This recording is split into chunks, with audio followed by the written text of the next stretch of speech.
Hello student, पीके academy classes में आपका स्वागत है। मैं पीके पांडे आज आपको दर्पण पढ़ाऊंगा। क्लास 10 का विज्ञान स्टार्ट हो गया है, जिसमें से मैं फिजिक्स पार्ट पढ़ा रहा हूँ। फिजिक्स का पहला चैप्टर आप लोगों ने देखा होगा, तो इस तरीके से आप देख सकते हैं कि फिजिक्स यहाँ पर है आपका फिजिक्स, ये लास्ट में।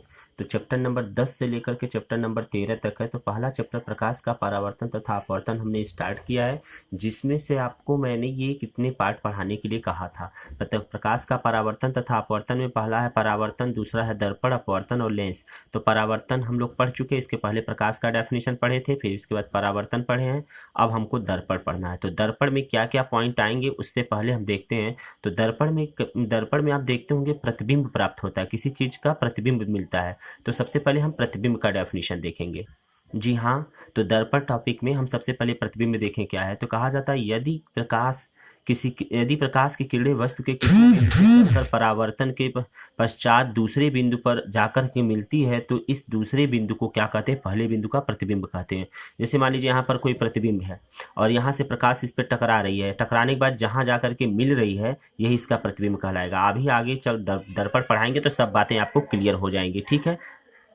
अब जरा नोट यदि हम देखते हैं तो नोट में क्या देख रहे हैं, क्या देखे मैंने, जिस बिंदु का प्रतिबिंब होता प्राप्त होता उसे बिंब कहते हैं। यानी कि अगर यह जो बिंदु है, मान लीजिए यह बिंदु ए है और यहाँ पर बिंदु आप ए बिंदु है और यह आपका बी बिंदु है, तो ये प्रतिबिंब हो गया, ये आपका क्या हो गया, वस्तु हो गया। तो जिस वस्तु के यानी सोर्स यानी ओरिजिन, यानी इसे प्रतिबिंब या सोर्स कहते हैं, या इसे हम क्या कहते हैं, और ओरिजिन कहते हैं, ठीक है। तो इस प्रकार से ऑब्जेक्ट भी इसे कहा जाता है, ऑब्जेक्ट भी कहा जाता है। तो ये जो जिसका प्रतिबिंब हमको प्राप्त होता है वही हमको बिंब कहलाता है, ये बिंब है, इसे हम, ठीक है। तो बिंब का प्रतिबिंब बनता है। तो आइए प्रतिबिंब के प्रकार देखते हैं। प्रतिबिंब कितने प्रकार के होते हैं, तो देख सकते हैं प्रतिबिंब के प्रकार। प्रतिबिंब दो प्रकार के होते हैं। पहला होता है वास्तविक प्रतिबिंब, जिसे रियल इमेज कहते हैं, और दूसरा होता है आभासी प्रतिबिंब, जिसे वर्चुअल इमेज कहते हैं।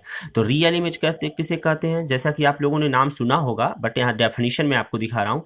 वास्तविक प्रतिबिंब क्या होता है, रियल इमेज, जब किसी वस्तु के चलने वाली प्रकाश किरणें परावर्तन के पश्चात किसी दूसरे बिंदु पर वास्तव में मिलती हुई प्रतीत हुई। मान लीजिए यहाँ से टकराने के बाद जब प्रकाश की किरणें जाती हैं तो यहाँ मिलती हुई प्रतीत होती हैं, तो इस दूसरे बिंदु पर बने हुए प्रतिबिंब को क्या कहते हैं, उस वस्तु का वास्तविक प्रतिबिंब कहते हैं। यानी इसमें दिखता है, मिलता हुआ प्रतिबिंब, जैसे पर्दे पर लिया जाता है, यानी प्रतिबिंब को, इस प्रतिबिंब को पर्दे पर लिया, यानी पर्दे पर जो प्रतिबिंब बनता है वो आपका वास्तविक प्रतिबिंब कहलाता है।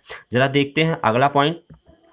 आभासी प्रतिबिंब क्या होता है, वर्चुअल इमेज, जब किसी बिंदु वस्तु से चलने वाली प्रकाश किरणें परावर्तन के पश्चात दूसरे बिंदु पर वास्तव में नहीं मिलती हैं। जैसे यहाँ से चल रही, यहाँ से टकराने के बाद प्रकाश की किरणें यहाँ पहुंची, तो यहाँ पर प्रतीत नहीं हो रही कि यहाँ पर मिली, यहाँ पर दिखता नहीं है, बट पता चलता है कि ये आती हुई प्रतीत होती हैं। तो मिलती हुई प्रतीत होती है, परंतु बिंदु से आती हुई प्रतीत होती हैं, तो इस प्रतिबिंब को आभासी प्रतिबिंब कहा जाता है। यानी कि ये दिखता नहीं है, इसे माना जाता है। जैसे मान लीजिए यहाँ पर आपका ये है, यहाँ पर कोई चीज है, आपको मान लीजिए कि यहाँ कोई आदमी है, वहां जब पास पहुंचेंगे तो दिखेंगे नहीं, वो होगा ही नहीं, ठीक है ना। तो लेकिन अगर दूर से देखेंगे तो यहाँ पर दिखेगा।